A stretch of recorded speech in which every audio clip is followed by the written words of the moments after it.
नमस्कार प्रेक्षकांनो, मालिकेचा आजचा भाग खरंच खूप जबरदस्त आहे. ऊर्जाने जो काही बँड वाजवलाय शिर्केचा आणि त्या विक्रांतचा तो मात्र पाहण्यासारखा आहे.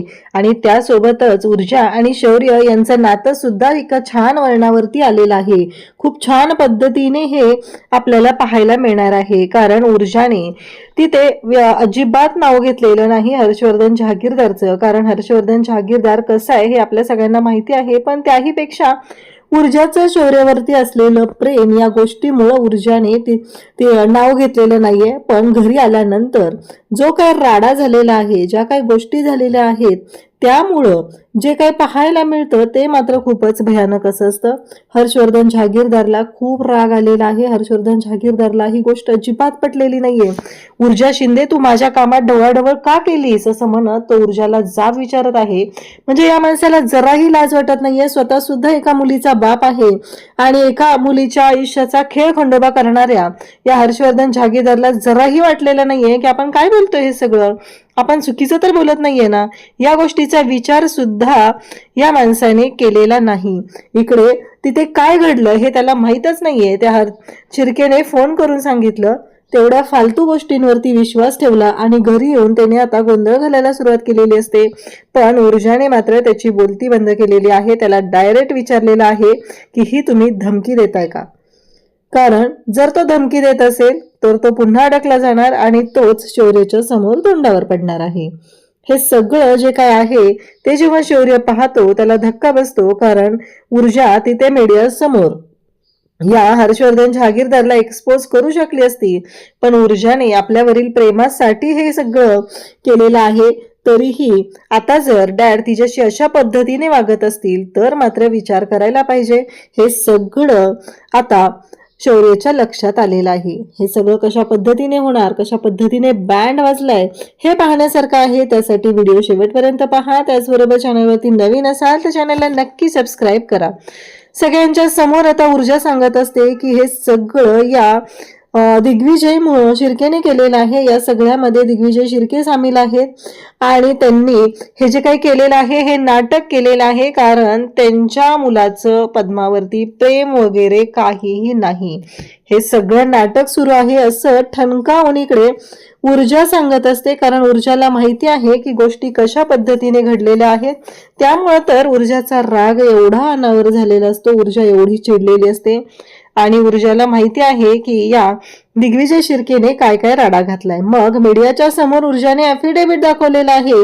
मग जर का हे पद्माला त्यांच्या घरची सून करून घेत होते तर या ॲफिडेव्हिटवर सही करण्याचा अट्टहास कशासाठी विचारा. मीडियाला ती म्हणत असते विचारा त्यांना या ॲफिडेव्हिटवर सही कशासाठी करायची आहे. जर आता पद्मा लग्न करून त्यांच्याच घरात येणार होती तर ह्या ॲफिडेव्हिटवर सह्या कशासाठी हव्यात. तेव्हा मात्र दिग्विजय शिर्के म्हणतात की ते कसं आहे माहितीये का, मग काय लग्नानंतर पण कोर्ट कचेऱ्या खेळत बसायचं का, म्हणून आम्ही हे आमच्या सेफ साईडने हे केलेलं आहे असं बोललं जात असतं. तेव्हा मात्र इकडे विक्रांत पुढे येतो आणि विक्रांत म्हणतो की ही ऊर्जा शिंदे आहे ती प्रत्येक वेळेस पद्माला फूस लावत असते, पद्माशी चुकीचं वागत असते आणि म्हणून ह्या गोष्टी केलेल्या आहेत. म्हणूनच आम्ही याच्यावर सही घेण्याचं ठरवलं. कारण अचानक पद्माचे विचार बदलू नये असं तो मूर्खासारखं जे काय बोलत असतो ते मात्र पाहण्यासारखं असतं. आणि इकडे पद्मा पाहत असते. ऊर्जा म्हणते की नाही, या सगळ्या मागे वेगळं कारण आहे. जर पद्मा सुखात राहिली, तिला जर कुठल्याच गोष्टीचा प्रॉब्लेम नसेल तर ही वेळ काय येईल. पण यांच्या डोक्यात हे नाहीयेच. कारण यांच्या डोक्यात ही गोष्ट आहे की लग्न केल्यानंतर हे पद्माला घरी घेऊन जाणारच नाहीयेत. विचारा तुम्ही त्यांना असं म्हणत ऊर्जाने जो काही बॉम्ब टाकलेला आहे तो मात्र पाहण्यासारखा आहे.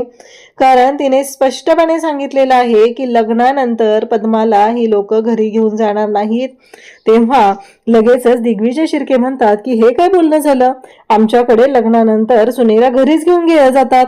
विचार आमच्या मंडळींना, घरी तयारी केलेली आहे स्वागताची सगळी.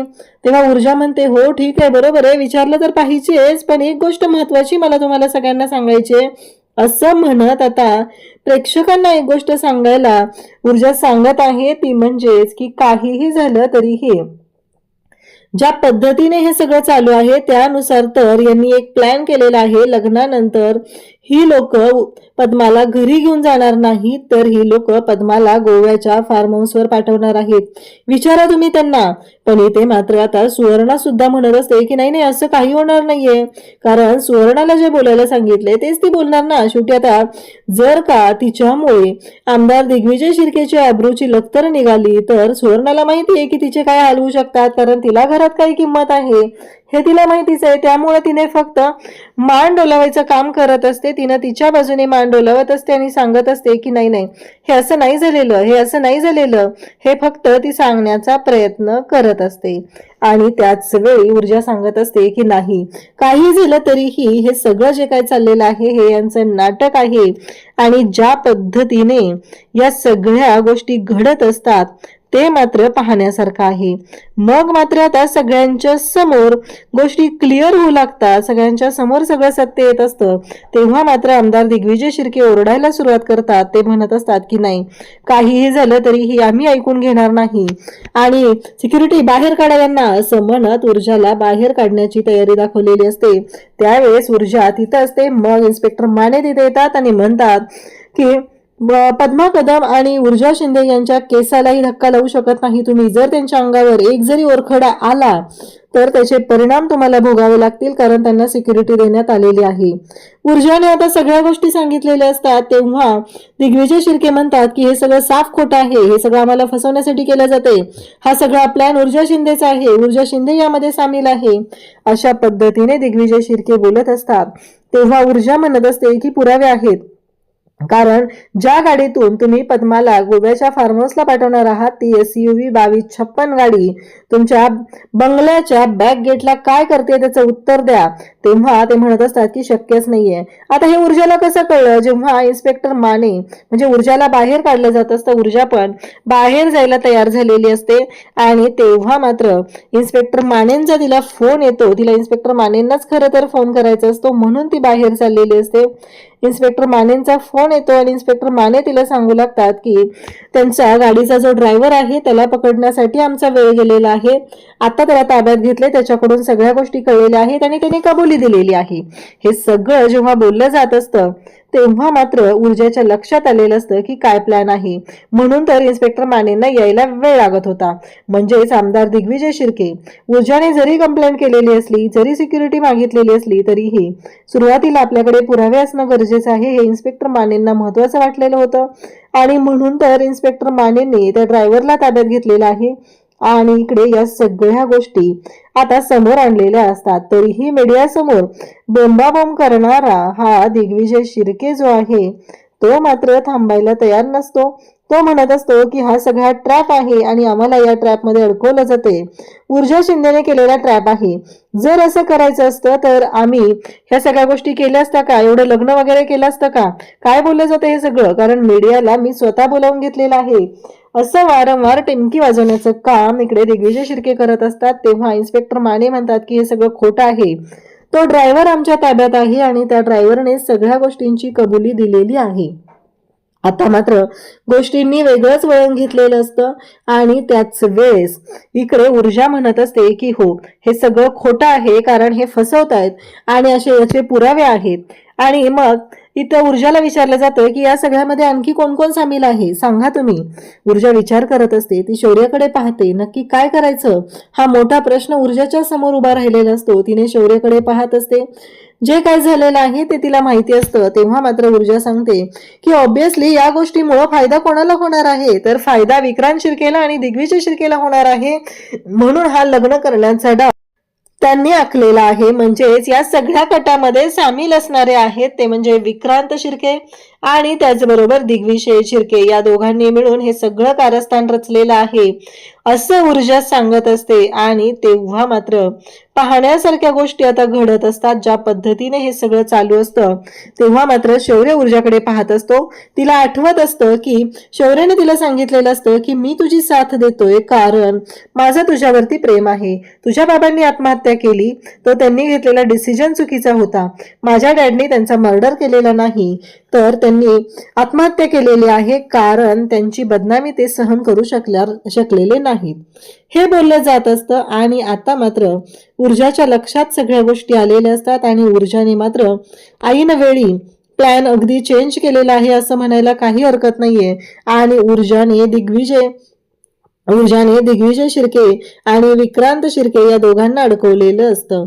त्याचबरोबर आपल्याला पाहायला मिळतं की आता विक्रांत म्हणत असतो की हे सगळं खोटं आहे, प्रत्येक वेळेस माझ्या आयुष्याचे वाभाडे काढले जातात, हे सगळं ही मुलगी करते, ही ऊर्जा शिंदे करते असं म्हणत आता तो बोलायला सुरुवात करतो. पद्माला मात्र खूप छान वाटलेलं असतं. फायनली कुठंतरी या गोष्टीचा शेवट झालेला आहे आणि फायनली या गोष्टी अगदी व्यवस्थित पद्धतीने प्लॅन करून ऊर्जाने अक्षरशः समोर आणलेल्या आहेत आणि ऊर्जाने दाखवून दिलेला आहे एका नारी शक्तीची ताकद. कारण एखाद्या जर गरीब मुलीवर अन्याय होत असेल तर तिच्या विरुद्ध तिच्या बाजूने लढण्यासाठी एक रणरागिणी तयार आहे हे मात्र दाखवून दिलेलं असतं.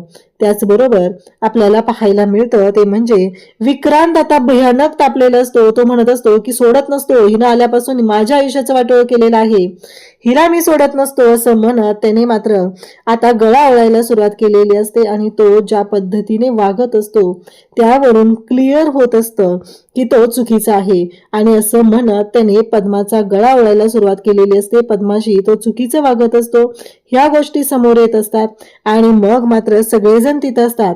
त्याला पकडलं जात असतं कारण त्याने आता मोठी चूक केलेली असते आणि त्या चुकीची शिक्षा तर त्याला भोगावी लागणारच असते.